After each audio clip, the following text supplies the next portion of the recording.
The Bible. Is it hard to understand? When it comes to reading the Bible, the first thing that comes to mind is the fact that this is the Word of God. The seals have been broken, and the truth is here. And when we go throughout the scriptures, when we go throughout extra biblical records, we find that the language that God employed, that He used to create the heavens and the earth, was the Hebrew language. Christ said, I came for the lost sheep of the house of Israel.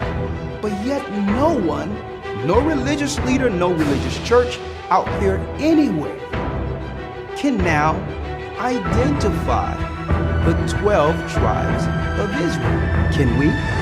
God is quite simple, but it seems as if man makes understanding Him hard. What are those mysteries? The truth of your book and the truth will make you free. The Hebrew and Bible Academy, you're invited.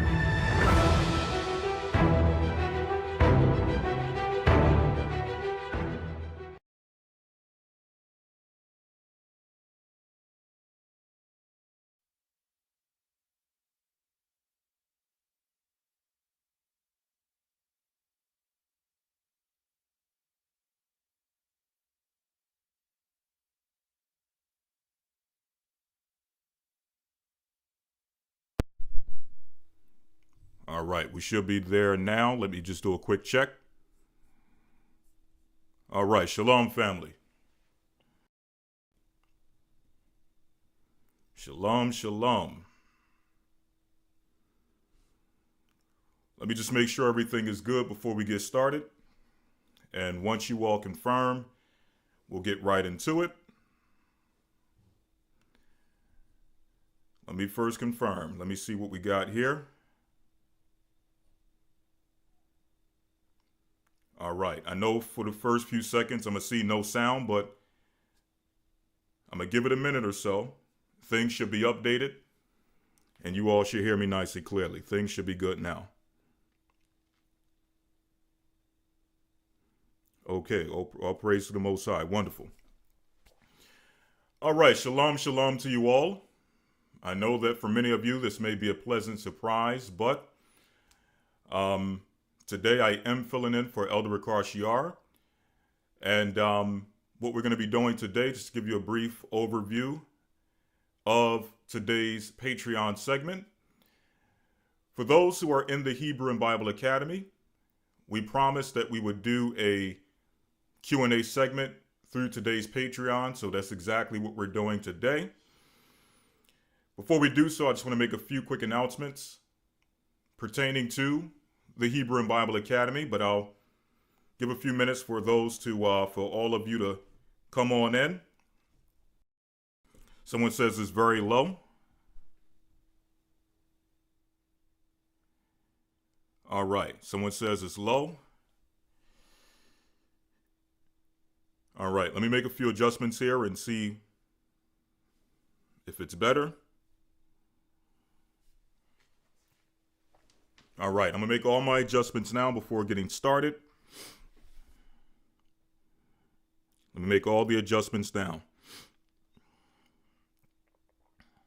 Okay, some people are saying it's good on their end. So if it's good on some people's end, but others it's still low, for those who have low volume, you may have to make the adjustments on your end. All right, some people are saying it's loud and clear. So again, if it's loud and clear for some people, but low for others, I'm going to ask now, at least for now, that those who have low volume make some adjustments to see if you can get the volume can become a little bit better on your end. All right. Without further ado, let's get right into it. We're going to try to stick in for at least an hour. Okay, in fact, not at least an hour. We want to try to stay in for an hour max. But we do want to try to make sure we answer as many questions as possible. Again, this is an extension of the Hebrew and Bible Academy.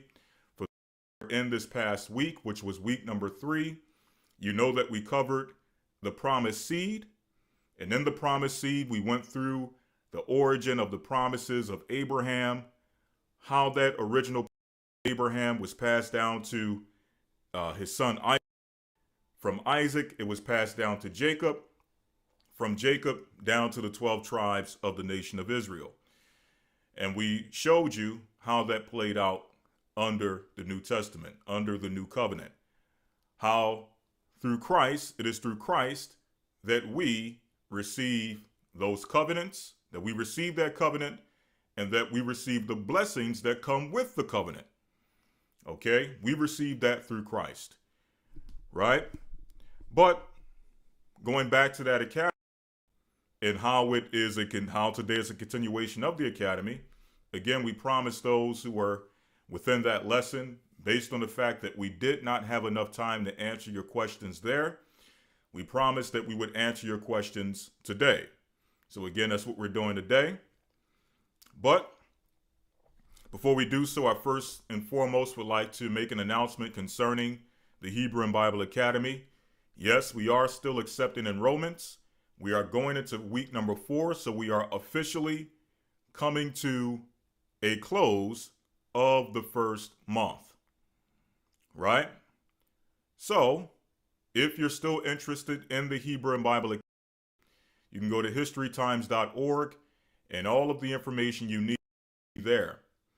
Tomorrow's lesson, well, not tomorrow, but this week's lesson, which will be this Sunday, will be Who is Edom? Who is Edom? We're going to be dealing with the origin of Esau, right? How he came to be.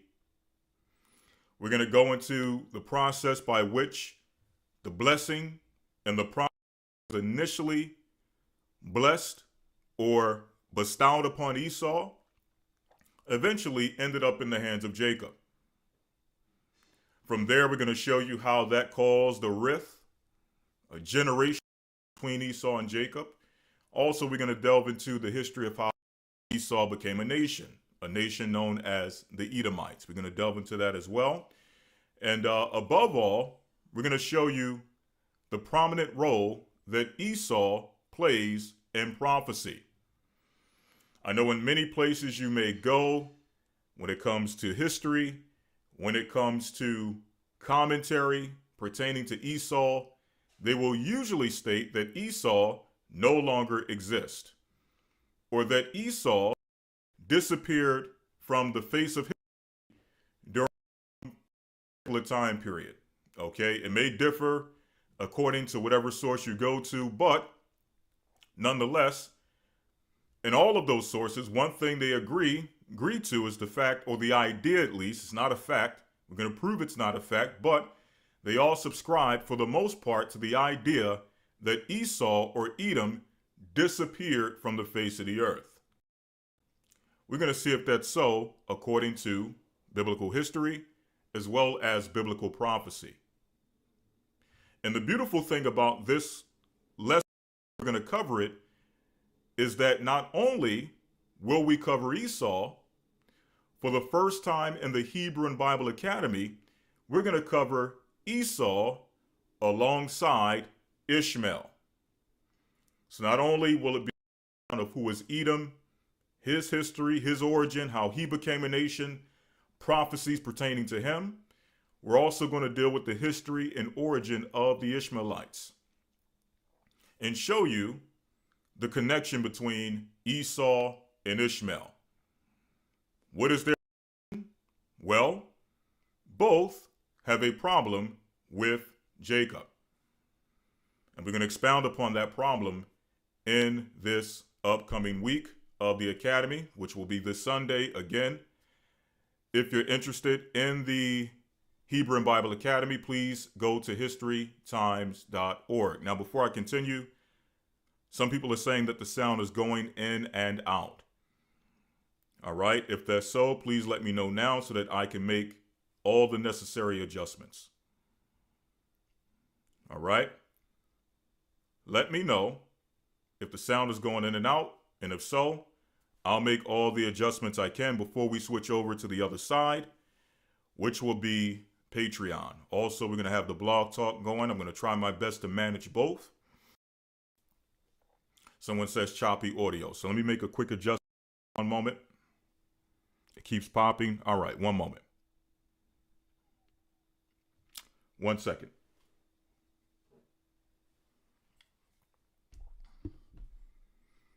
All right, so let me get rid of this microphone.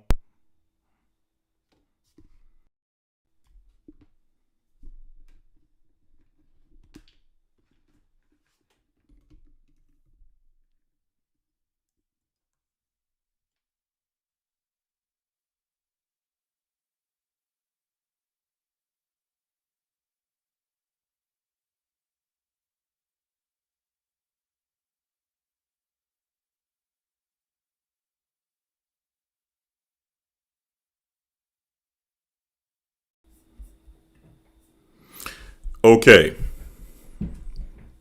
Let me ask, is this better for those who said it was choppy? Some people were saying it's popping. Some people were saying it was choppy.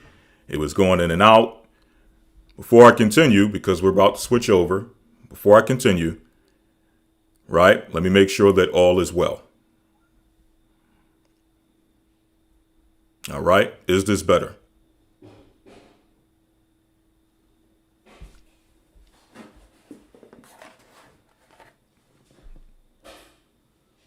All right. Better? Okay, great. Great. Someone said louder also. Okay, so I'll just stick with this microphone. Hopefully, again, I'm going to try to manage both the Patreon as well as the blog talk at the same time. So I have to have certain equipment which allows for that to take place.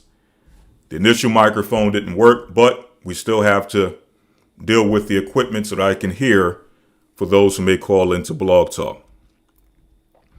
All right. So we're going to make the transition. Before we make the transition, I thought that before we got into it on the Patreon side, that I would start off with answering a question that we tend to get pretty often in the Hebrew and Bible Academy. Either that, or I'll take one of your questions here from the Academy, and we'll use that to kind of springboard into Patreon. Okay? Someone says, is Mystery Babylon NEOM? I'm assuming that's an acronym. The smart city being built in Saudi Arabia. No, that's not Mystery Babylon. That's not Mystery Babylon. Okay? Mystery Babylon is identified in Scripture as the Roman Empire. Okay? The Roman Empire. And from the Roman Empire, you have an extension, which is what we call today America. Okay? But no, Saudi Arabia, or the city in Saudi Arabia, Neom, is not Mystery Babylon. Okay? Let me go to that very quickly. Revelation 17 to show what the Bible tells us about Mystery Babylon. Let's open up the Bible.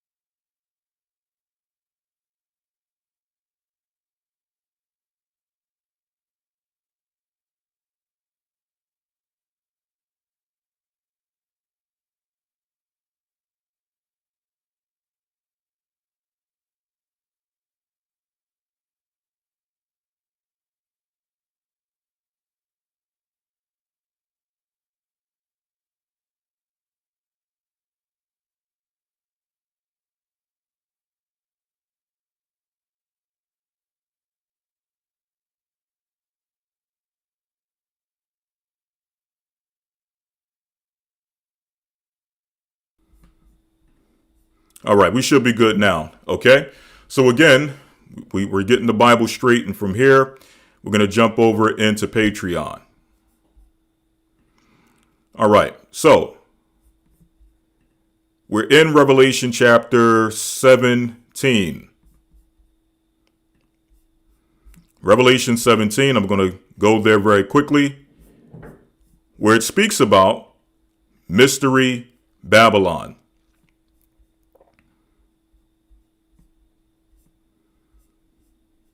Before we go there, let's first go to the book of Revelation chapter 13, and we're going to start at verse number 1. And it says here, "And I stood up upon the sand of the sea, and saw a beast rise up out of the earth." Now we know this beast, according to the book of Daniel chapter 7, verse number 17, is a kingdom. Daniel 7 and 17 tells us that the beast, in specific, the four beasts, which are identified or prophesied in the book of Daniel, the 7th chapter, are four beasts. So let's get that established first. Okay? Daniel chapter 7, verse number 17.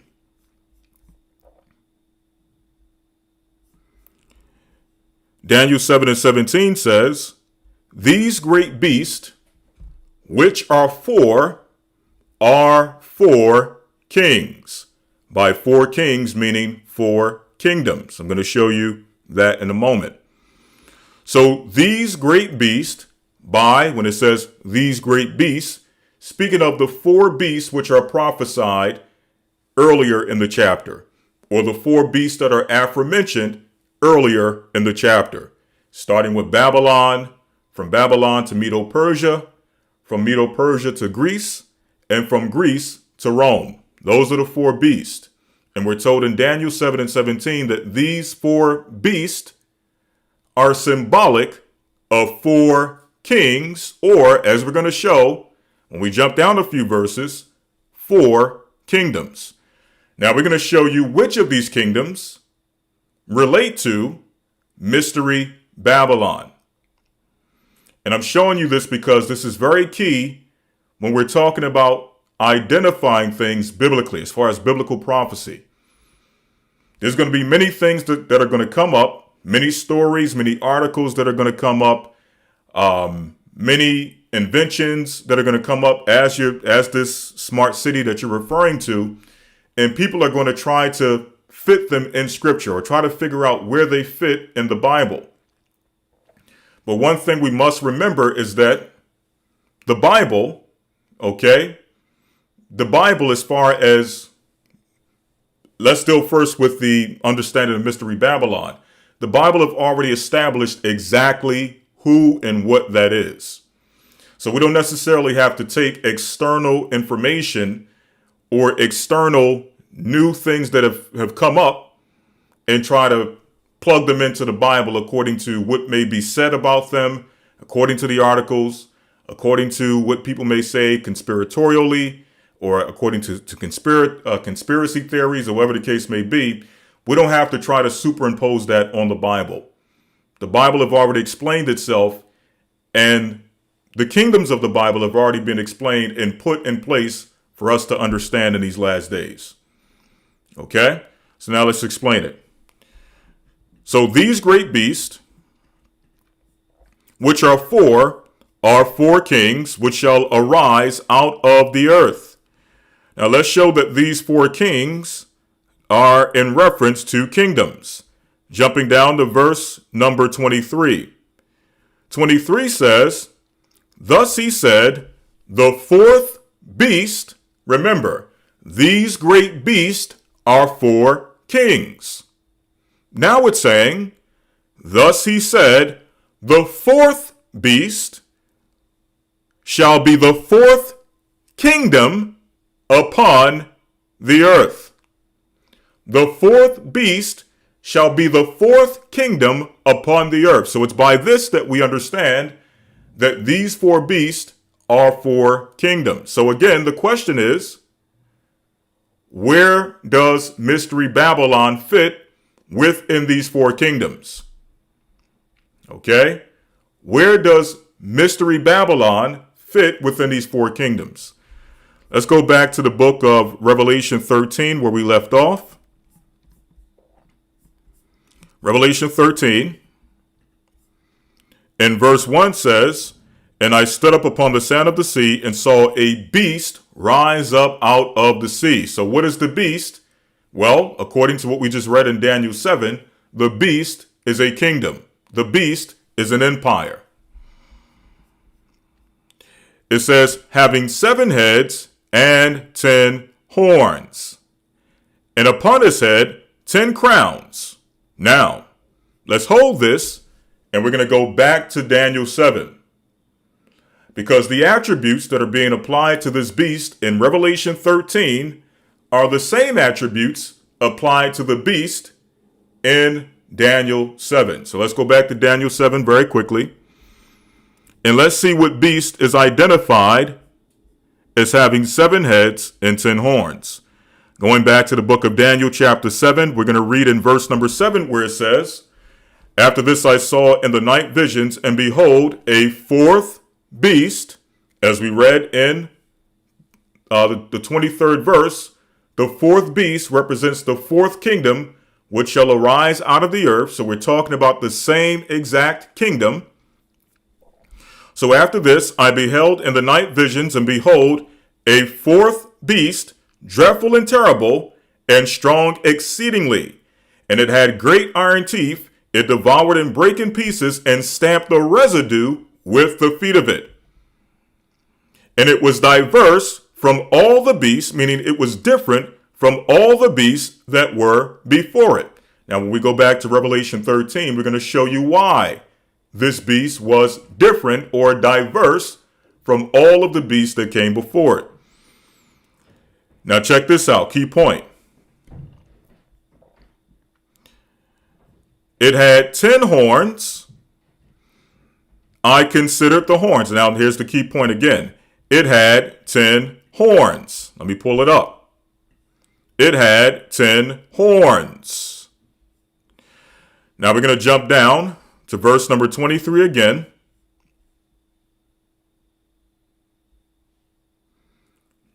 We're still in Daniel 7. Right? Verse number 23. "Thus he said, the 4th beast shall be the 4th kingdom upon the earth, which shall be diverse from all kingdoms, and shall devour the whole earth, and tread it down, and break it in pieces." Verse 24, again, key verse. "And the 10 horns out of this kingdom are 10 kings that shall arise." Right? So notice, these are the attributes that are being used to describe this 4th kingdom. Right? So let's go back to Revelation 13. Revelation 13 says, in verse number 1, "I stood up upon the sand of the sea, and saw a beast rise up out of the earth, having 7 heads and 10 horns." So we know that this is specifically speaking of the 4th beast. That's what we just read in Daniel 7, right? "And upon his head, his horns, 10 crowns." Now, why is it 10 crowns upon his heads? Well, we just read in Daniel 7 and 23 that those 10 horns represent 10 kings or 10 kingdoms. So that's why there are crowns upon these 10 horns. Okay, they represent authority, rulership, right? "Upon his heads are the names of blasphemy. And the beast which I saw was like unto a leopard, and his feet were as the feet of a bear, and his mouth as the mouth of a lion, and the dragon gave him his power." So, earlier we read that this beast was diverse from all the others. Why? Well, this beast was a combination of all of the beasts that came before it. All of the other beasts had their own attributes which made them unique, one from another. This beast, on the other hand, was a combination of all of the beasts put together. So, for example, Babylon was seen as a lion with eagle's wings, right? Medo-Persia was seen as a bear standing up on 2 feet, but one leg raised up higher than the other. Right? That was its attribute. The Greek Empire was seen as a leopard with 4 wings and 4 heads. That was its specific attribute. Now, this beast was unique or different, or as the scripture says, diverse, because it took elements from all of these beasts. It was a combination of all of these empires. It says that it had what? Reading again in verse number 2, it says it was like a leopard. It had attributes of the leopard, which is the Greek Empire. And its feet were as the feet of a bear, meaning what? It took attributes from the Medo-Persian Empire. And its mouth as the mouth of a lion. It had attributes from where? The Babylonian Empire. Then it says that the dragon gave him its power. Now we know the dragon, according to Revelation 12 and 9, is none other than Satan. It reads on and it says, and I saw one of his heads as it were wounded to death. Now we're not going to go necessarily into that, but again, we're just identifying this empire. So now we're going to jump to Revelation chapter 17. And we're going to see if these elements,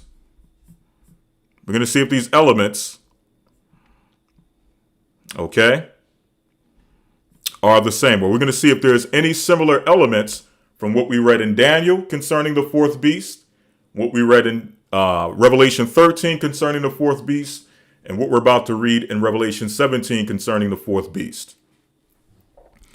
So verse number 1 says, Revelation 17 and 1, and there came one of the 7 angels which had the 7 vials, and talked with me, saying unto me, Come hither, and I will show unto thee the judgment of the great whore that sitteth upon many waters.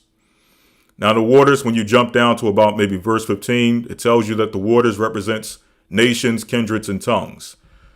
Right? So this woman sits upon, even though it's physically located in the land of Rome, right? It sits upon many different nations, or has rulership over many different nations, authority over many different nations. So that's what it means when it says it sits upon many waters. Now I'm going to get down to the point for the sake of time, to verse number 5, where it says, and upon her head was a name written. In fact, let me go here. This is a key point, verse number 3.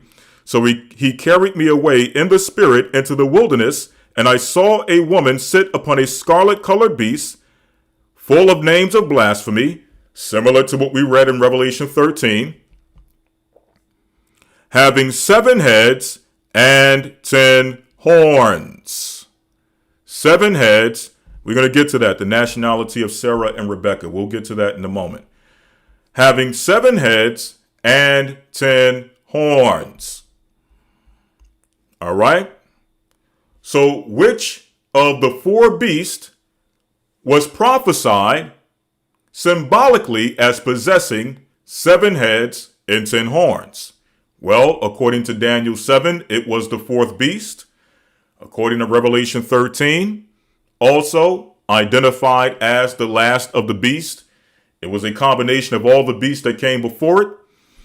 And here we're reading about the same exact beast, or the same exact kingdom. That kingdom being what? The Roman Empire. So now, let's jump down to your question. Your question was what was it? Neom or Noam? Was that particular city, did that city represent Mystery Babylon, according to the Bible? Jumping down to verse 5. And upon her head, or upon her forehead, was a name written, Mystery Babylon the Great, the mother of harlots. I'm sorry about that. This keeps jumping. All right. Mystery Babylon the Great, the mother of harlots and abominations of the earth.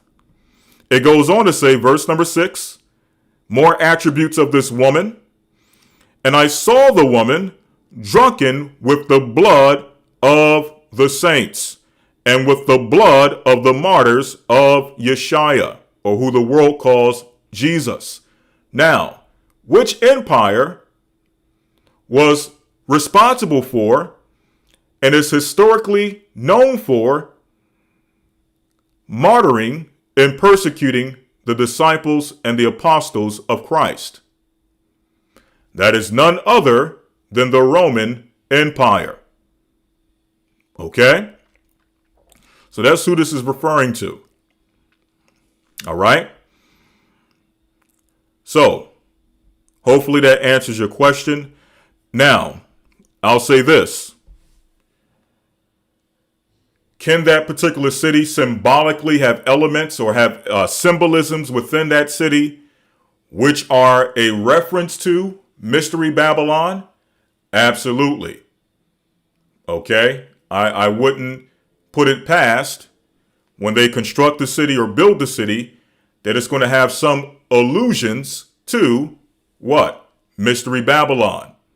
Okay? The nations do that all the time. Here in America, they have allusions, even though this is not ancient Egypt, this is styled as a modern Egypt due to their reverence for ancient Egypt. And they have so much reverence for ancient Egypt that they have monuments, they have, belief systems, they have rituals, you name it, they have those things which are an allusion to ancient Egypt. When you look on the dollar bill, what do they have? A pyramid, which is what? An allusion to ancient Egypt, right? So I wouldn't be surprised if when they build that city, they may have elements in there which are pretty much an ode or giving some level of reverence to Mystery Babylon. I wouldn't put it past them. I wouldn't be surprised. But is it the Mystery Babylon of the scriptures? And the answer is no. Okay. All right. Someone said Jesus Thoth, Sun Runner, Sun Goddess. All of that stuff is, I don't know. You need to be updated. All that stuff is played out. The idea that Jesus is Thoth and the sun god and all that stuff is played out. You need to update your information. Okay. All right. Moving on.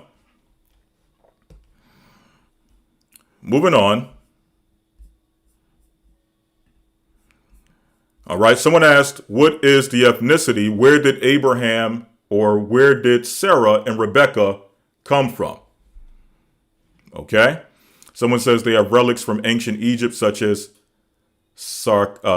Ankh, sarcophagus, etc. Are you talking about the city in Saudi Arabia, or are you talking about America?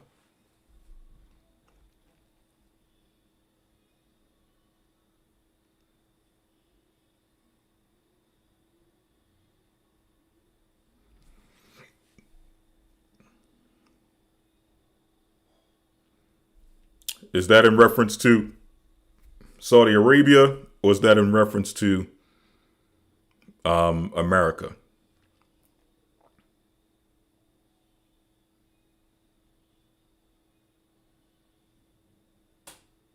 The USA, yes, exactly. Here in the USA, they have many monuments, which are and many relics, many artifacts, which come from ancient Egypt. Okay. So, yes, do cities decide to give some reverence to some of the ancient kingdoms that they worship and reverence for whatever reason? Absolutely. Okay. Someone says is in reference to America. Okay. All right. Moving on to the next one. All right. Let's go on to the origin of Sarah and Rebecca. All right, let's go back a few chapters to the book of Genesis, Genesis 11. Okay. Genesis 11 and 27. Now these are the generations of Terah. Terah begot Abram, Nahor, and Haran begot Lot. And Haran died before his father Terah in the land of his nativity in Ur of the Chaldees. Okay, so this is where they descended from. They descended from the land of Ur in Mesopotamia. Abraham and Nahor took them wives, the name of Abram's wife, Salakia, the name of Abram's wife was Sarai, and the name of Nahor's wife, Milcah, the daughter of Haran, the father of Milcah, the father of Iscah. But Sarah was barren and had no child. Okay? So this is the lineage of Sarai. Okay? Sarai was the daughter of Haran. Okay? Also the son of Terah. All right? Now, where did they descend from? Well, when you go up here, they were descendants, obviously, of Shem. We know that Shem had many sons. Now, the child they descended from Shem, is Arphaxad. Okay? Arphaxad, which is the father of the Chaldeans. Okay? Arphaxad. Okay, that's where they descend from. From Arphaxad going all the way down to Eber, from Eber to Peleg, and eventually it reaches down to Terah. Okay, so that's where Sarah came from. Rebecca, they come from the same lineage. They all came from their families were still very close at this time. They were not too far removed from their lineage. Okay, same thing goes for Rebecca. If we pull up Rebecca, all right, Genesis 25.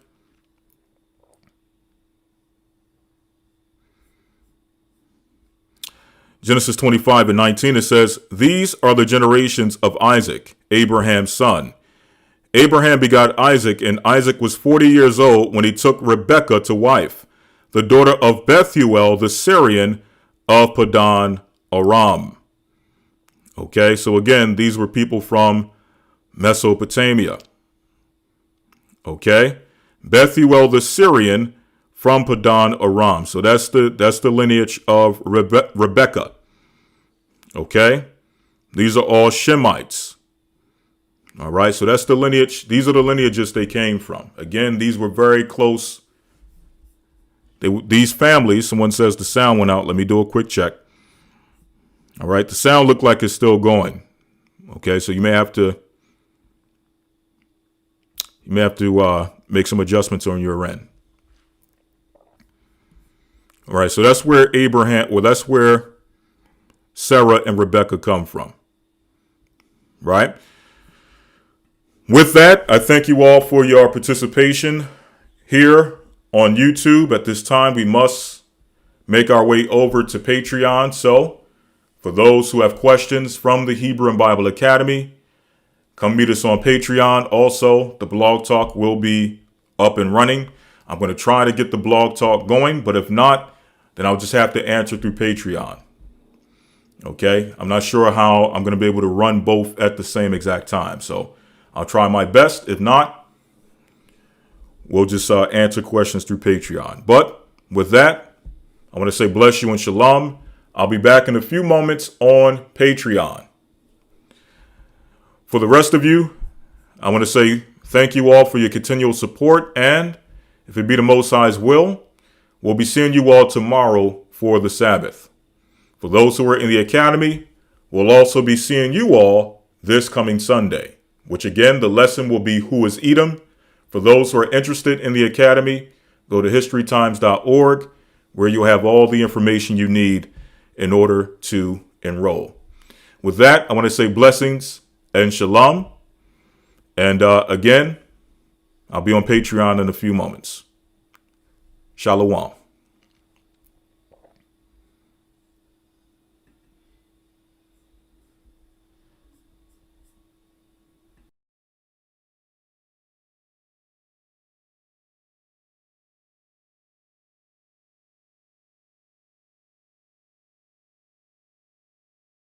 The Bible. Is it hard to understand? When it comes to reading the Bible, the first thing that comes to mind is the fact that this is the Word of God. The seals have been broken, and the truth is here. And when we go throughout the scriptures, when we go throughout extra biblical records, we find that the language that God employed, that He used to create the heavens and the earth, was the Hebrew language. Christ said, I came for the lost sheep of the house of Israel. But yet no one, no religious leader, no religious church out there anywhere can now identify the 12 tribes of Israel. Can we? God is quite simple, but it seems as if man makes understanding him hard. What are those mysteries? The truth of your book and the truth will make you free. The Hebrew and Bible Academy, you're invited.